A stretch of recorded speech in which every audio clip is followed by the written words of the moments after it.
नमस्कार। किसी ने यानी किसी शायर ने खूब कहा है कि पैसे का कोई धर्म नहीं होता और पैसा अपने आप में खुद एक धर्म है। वो जिस धर्म के व्यक्ति के पास होता है वो पैसा उसी धर्म का हो जाता है। इंसान से बात करने से पहले, इंसान को छूने से पहले, इंसान को गले लगाने से पहले हम 10 बार सोचते हैं कि ये इंसान नहाया है, नहीं नहाया, साफ कपड़े पहने हैं या नहीं पहने।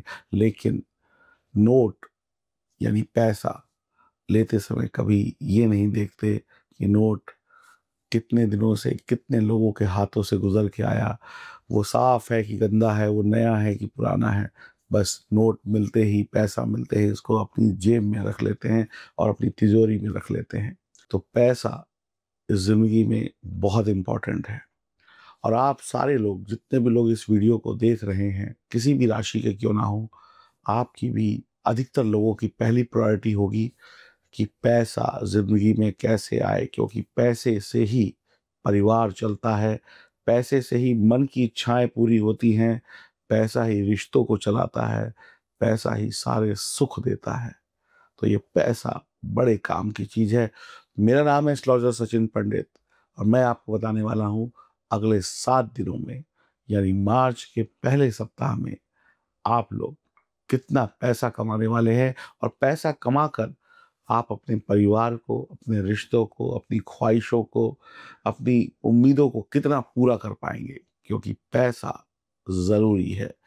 और ये पैसा कैसे आएगा, कौन सा ग्रह देगा, ये सब कुछ मैं आपको बताऊंगा। और ख़ास बात इस वीडियो की ये है कि इस वीडियो पे मैं आपको बताऊंगा 9 ग्रहों को कैसे प्रसन्न किया जाए।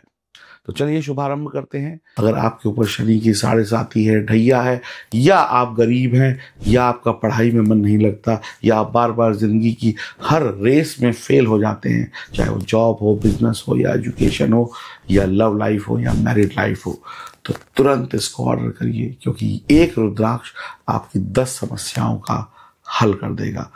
ओनली 799 रुपीज़ में ये रुद्राक्ष हम आपको देंगे। अभी ऑर्डर करेंगे तो आपको एक 7 मुखी रुद्राक्ष के साथ में एक 5 मुखी रुद्राक्ष फ्री दिया जाएगा। तो अभी ऑर्डर करें। L7 इसका कोड है। राधे राधे। ये जानकारी चंद्र राशि पर आधारित होगी और अगर आप मेरे चैनल पर बिल्कुल नए हैं तो चैनल को तुरंत सब्सक्राइब कर लें, बेल आइकन के बटन को भी दबाएं।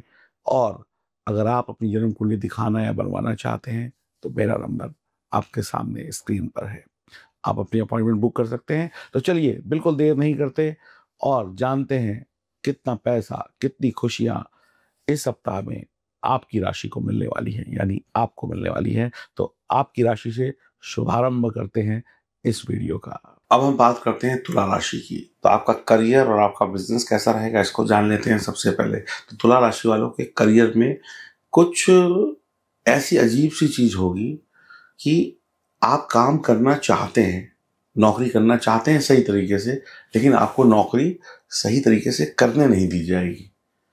यानी कोई ना कोई अड़ंगा अटका देगा आपके कामों में, कोई ना कोई प्रॉब्लम खड़ी हो जाएगी, लेकिन आप सूझबूझ से इन प्रॉब्लम को दूर कर सकते हैं।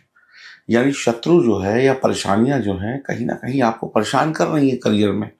ऐसा लगेगा कि मैं रास्ता खोलता हूं, कोई बंद कर देता है। आपकी चीजें बिगड़ती हुई नजर आएंगी और ये आपकी लापरवाही का नतीजा होगा।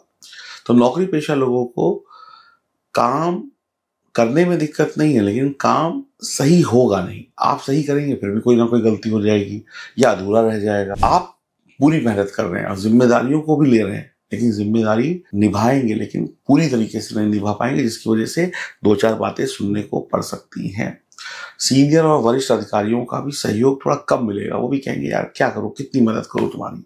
आपके जो सहकर्मी हैं उनसे तालमेल कम रहेगा। कार्य क्षेत्र में बातचीत करिए, अपनी गलतियों पर कहते हैं ना पूरा विचार करिए कि क्या गलती हो रही है, क्यों हो रही है। बाकी सब ठीक है। बिजनेस में भी आपकी यही गलतियां आपको भारी पड़ेंगी।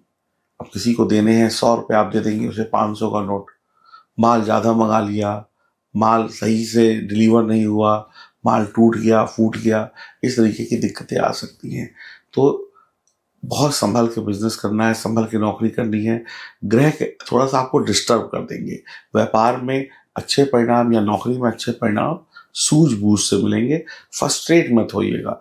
एक बार गलत हुआ, 2 बार गलत हुआ, 3 बार गलत हुआ, चौथी बार सही हो जाएगा। लेकिन फ्रस्ट्रेशन मत लाइएगा और काम को बीच में मत छोड़िएगा। आर्थिक स्थिति की बात की जाए, पैसों की बात की जाए, फाइनेंशियल स्टेटस की, तो संतुलित रहेगा। कोई बहुत बड़ा आपको पनिशमेंट नहीं मिलने वाला। काम गलत करने से बॉस 2 बातें सुना देंगे, थोड़ा आपका काम डबल हो जाएगा।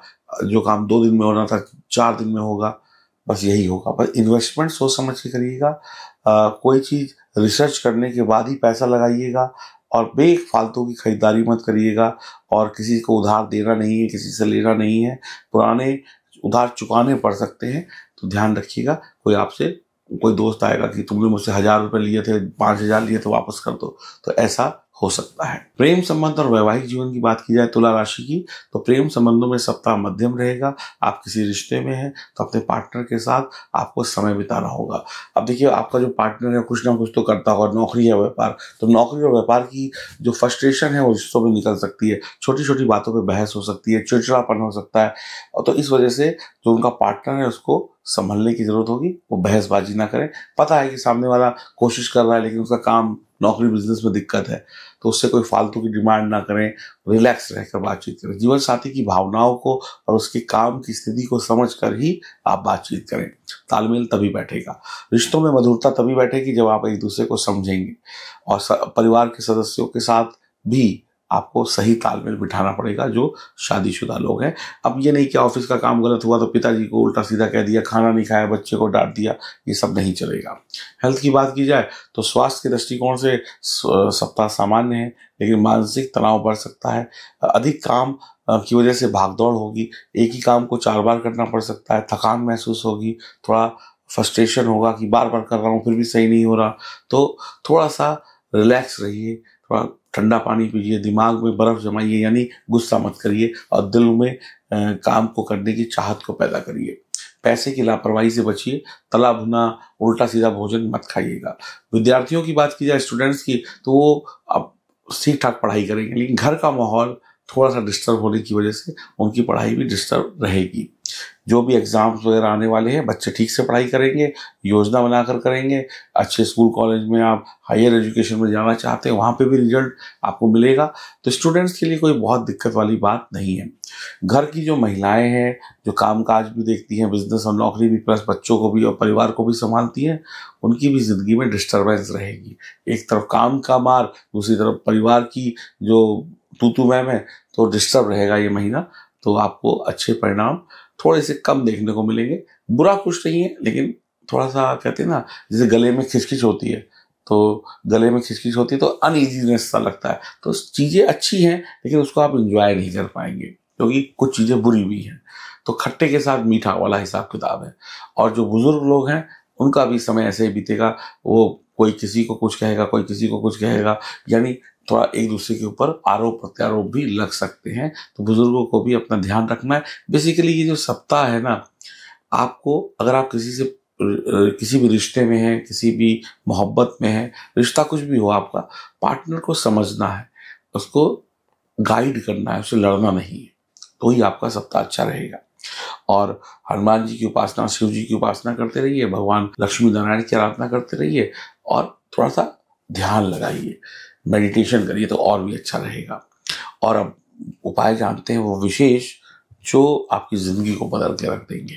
जब भी कुंडली में कोई ग्रह कमजोर होता है तो उसका सीधा असर हमारी जिंदगी पर पड़ता है, हमारे जीवन पर पड़ता है। और जब भी कोई ग्रह कमजोर होता है तो उसके जो गुण हैं, उनसे मिलने वाली जो हमें पॉजिटिव चीजें हैं, वो कम हो जाती हैं। आपका बचपना अच्छा नहीं बीतेगा, आपके परिवार में पैसे नहीं होंगे, कमजोर ग्रह होंगे, आपको मिल नहीं पाएंगे, आप पढ़ाई में पीछे हो जाएंगे, आपकी लव लाइफ बिगड़ जाएगी, आपकी मैरिड लाइफ बिगड़ जाएगी, नौकरी अच्छी नहीं लगेगी, परिवार अच्छा नहीं चलेगा। ये सब कुछ कमजोर ग्रहों की वजह से होता है। और कमजोर ग्रह को मजबूत करने का सबसे अच्छा उपाय है कि अपनी जन्म कुंडली की जांच कराएं।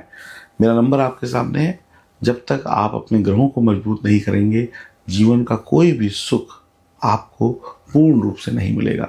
तो आप अपनी अपॉइंटमेंट मुझसे बुक करा सकते हैं, लेकिन मैं एक जनरल उपाय आपको बता रहा हूँ ताकि आप अपने 9 ग्रहों को मजबूत कर सकें। तो देवगुरु बृहस्पति को मजबूत करने के लिए विधिवत भगवान विष्णु की उपासना करें, भगवान राम की उपासना करें। सूर्य ग्रह को अच्छा करने के लिए भगवान की राम दरबार की पूजा करें और भगवान सूर्य को जल चढ़ाएं, नमस्कार करें उगते सूरज को। चंद्रमा को अच्छा करने के लिए आप भगवान शिव की आराधना करें। शुक्र को अच्छा करने के लिए माँ लक्ष्मी की आराधना करें या माँ लक्ष्मी के किसी भी स्वरूप की आराधना करें या लक्ष्मी नारायण भगवान की आराधना करें। मंगल को अच्छा रखने के लिए हनुमान जी की आराधना करें और बुध को अच्छा रखने के लिए गणेश जी की उपासना करें और माँ दुर्गा की उपासना करें, किसी भी देवी स्वरूप की उपासना करें। शनि को अच्छा रखने के लिए शिव जी और कृष्ण जी और हनुमान जी की उपासना करें और राहु और केतु को अच्छा रखने के लिए शिव जी और हनुमान जी और केसर का टीका माथे पे जरूर लगाएं, मंदिर जरूर जाएं और गणेश जी की उपासना करें, क्योंकि राहु और केतु हमारी बुद्धि को भ्रमित कर देते हैं, यानी हमारी बुद्धि को भटका देते हैं।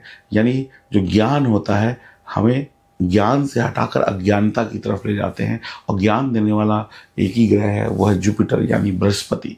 तो बृहस्पति का जो केसर होता है उसको आप माथे पे लगाएं। जो केसर है वो बृहस्पति को रिप्रेजेंट करता है, तो केसर का टीका माथे पे लगाएं और माँ सरस्वती ज्ञान की देवी हैं, उनकी आराधना करें। गणेश जी भी बुद्धि के देवता हैं, उनकी आराधना करें।